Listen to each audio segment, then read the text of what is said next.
Hello, everyone. It's Haley. So, today I will be discussing the Japanese culture for our cultural understanding presentation. One thing that you guys should know is the reason why I chose this culture is because my great grandmother on my mother's side is actually from Japan. My great grandmother, she was 17 when she moved to the US because of my great grandfather, who was in the US Navy.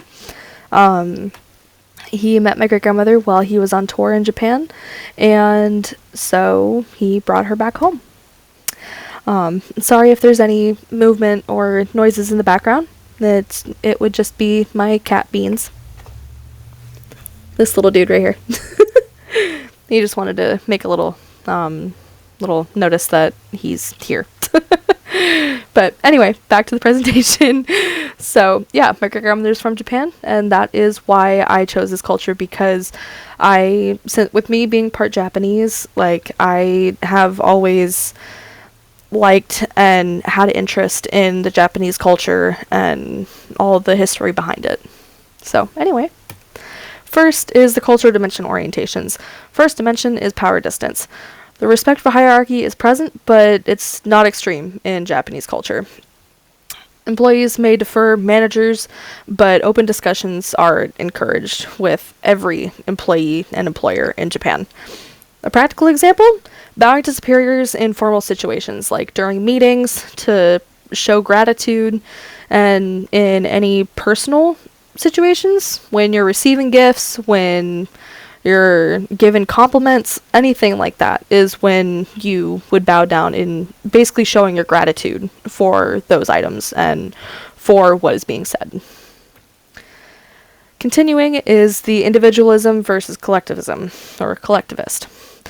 Emphasis on group harmony, family and community, team consensus valued over individual opinions. Practical example is group decision making in schools and workplace. It's basically just when a group of people come together to make a team and everyone just has a friendship with each other. Everyone in almost each town of Japan, like, knows their neighbor, at least. Finally, for the third dimension is uncertainty avoidance. Your preference in rules, structure, and predictability, low tolerance for ambiguity, strict regulations. A practical example, punctuality, detailed planning, clear etiquette rules, like how in schools, whenever you have a question or want to answer a question, you raise your hand. And then also when you have a structure and clear etiquette and detailed planning is, for example, I had provided an example of a train schedule that they have, that they always follow those hours and everything. Next is communication. Best practices for communicating in Japan is formal and polite speech, which is very essential, because if you show any sort of like a attitude or anything like that, the person that you're speaking to will see that you're just being rude and that you are not a good person in completeness, basically. Indirect communication is preferred. Avoid any sort of confrontation. Japanese people do not enjoy confrontation whatsoever.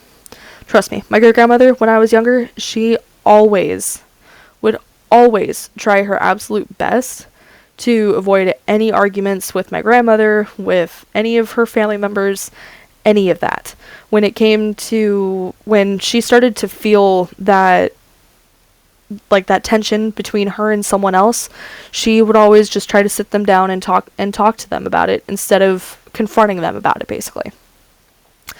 Nonverbal cues are important in the Japanese culture. Bowing, eye contact, silence. With being silent, especially when someone's talking to you, it shows them that you're listening and that you're understanding what they're saying. Along with bowing, like I was talking about earlier, when it comes to bowing, it shows your gratitude. It basically shows that you respect them for who they are and what they are and everything, and that you see them just as another person. Avoid any aggressive hand gestures or overly casual tone. So I have provided a picture where someone is bowing to a superior, along with any phrases and etiquette for travel in Japan. Food. The best part, the absolute most best part of Japanese culture is food. A very, very popular dish in really all across any Asian culture, really. Sushi. Most definitely. One of the most popular dishes in Japanese culture is the amazing sushi. Rice with raw fish or vegetables. For me, my favorite sushi is honestly is tuna, or is actually California roll, which is avocado, cucumber, and crab. And then if I decided to have any, like just a simple vegetable roll, it would be cucumber. Sushi can have many combinations of so many different types of fish or vegetables. There's the tuna, there's salmon, there's cod, there's so many different types of fish that you can put into a sushi roll. Along with vegetables, you can put corn, you can put carrots. Well, I mean, you can't really put corn in there all that much, but definitely carrots, cucumber, avocado, like so many items that you can put in there. Next is ramen. I know everyone knows what the heck ramen is. I already know that for a fact. It can have different types of vegetables and meat in the soup. Ramen is just a noodle soup with broth, and you can add whatever topping you want to it. Like, you can add any meat, you can add egg, you can add green onion, you can add corn. Like, you can add just basically whatever you're feeling with it. For me, whenever I have my ramen, I am just a simple person when it comes to it. I just have my ramen with some dried Chinese cabbage. It definitely adds in that crunch, and the flavoring of that cabbage just makes it so much more better. Like, so much better. So much. I definitely suggest that if you like ramen, and if you have any chance of trying Chinese cabbage with it, you need to. I completely 100% recommend it. Last but not least, if you like any fried chicken or fried anything, then you might actually enjoy tempura. It's a lightly battered fried seafood or vegetable dish. Here, for example, I have shrimp tempura and I have zucchini tempura.